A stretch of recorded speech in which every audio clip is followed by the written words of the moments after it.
बड'लेण्डनि BTC BTRनि मोनसे higher education इन्स्टिटिउशन आरो बिनि फारसे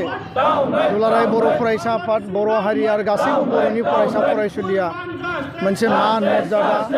आरो गावनि केरियारखौ दानायनि मोनसे बिश्वास ट्रास्टखौ लानानै बयबो फरायनो फैयो नाथाय बे इउनिभार्सिटिनि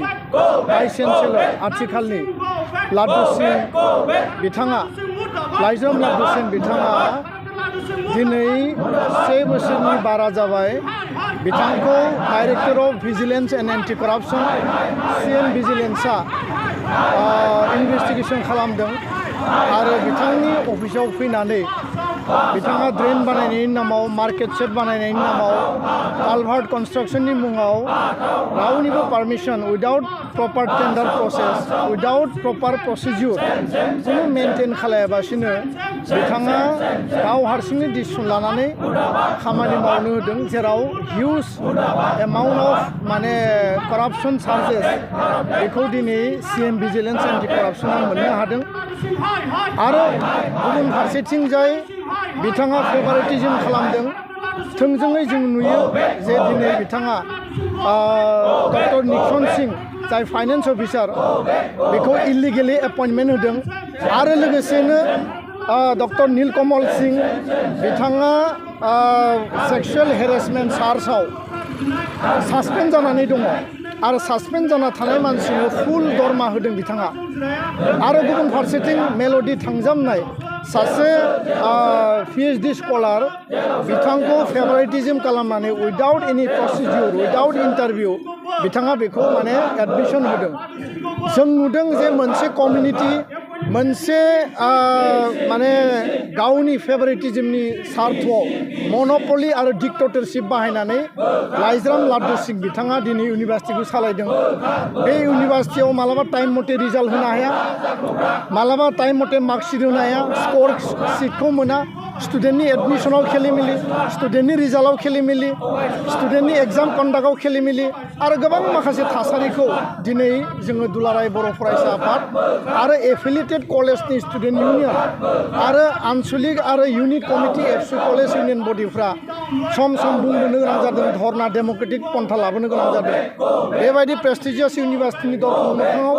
आन्दलन खालामनायनि जोंहा गोसो गैया आरो आन्दलन खालामनानै सिटुएसनखौ जों टार्मिनेट खालामनो नागिराखै नाथाय दिनै बिथाङा CM भिजिलेन्सजों अलरेडि एरेस्ट जाबाय गुवाहाटी अनारेबल गुवाहाटी हाइकर्टनिफ्राय बियो प्रि एरेस्ट बिल लानानै दिनै दोनदों खिन्थु चिफ सेक्रेटारि अफिसनिफ्राय आसाम गभर्नमेन्टनिफ्राय दिनै इउनिभार्सिटियाव लेटार हरदों जे बिथांनि सायाव एक्सन टेकेन रिपर्टआ मा जोंनि दिनैनि दाबिया जाबाय इमिडिएटलि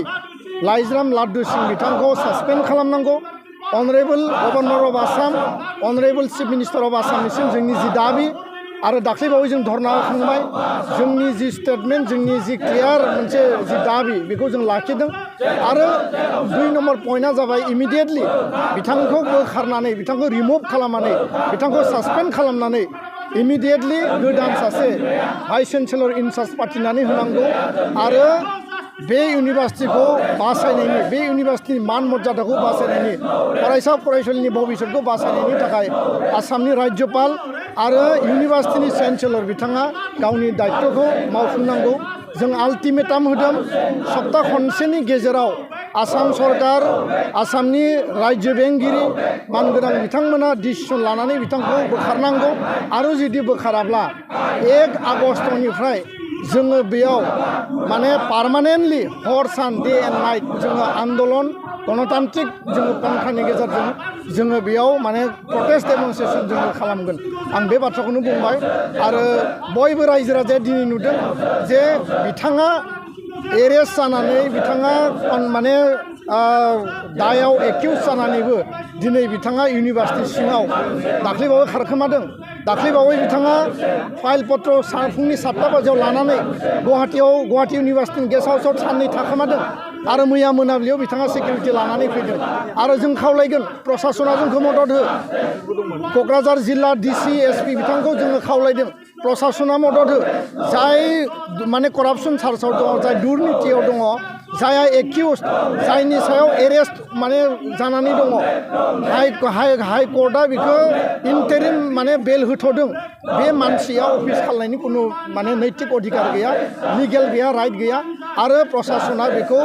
माने रक्षणाबेक्षण होनायनि कुनु बाथ्रा गैया बिथांखौ एरेस्ट खालामनांगौ कुनु कारनाव बिथांनि इन्टारिम बेलखौ बाहाल लाखिनाङा आरो लोगोसेनो गोदान भाइस चेन्सेलर बेयाव माने इनचार्ज थिसननांगौ बेनो जोंनि दिनैनि दाबि आरो बे दाबिखौ लानानै दुलाराय बर' फरायसा आफादा कन्टिनिउवासलि जों हाबा मावगोन दिनै बे धरनानि गेजेरजों आसामनि रायजो बेंगिरि बिथांनो आरो आसामनि गिबि मन्थ्रि बिथांनो जोङो मेम'रेन्डाम गथायगोन आरो बिनि रेसपन्सखौ जों नेगोन आरो बिनि उनाव सप्ता खनसेनि उनाव जोङो माने इनडिफिनिट मोनसे प्रटेस्ट डेमनस्ट्रेसनाव जों थांनो थाखाय जों अलरेडि प्रिपेयार्ड गोजोन्थों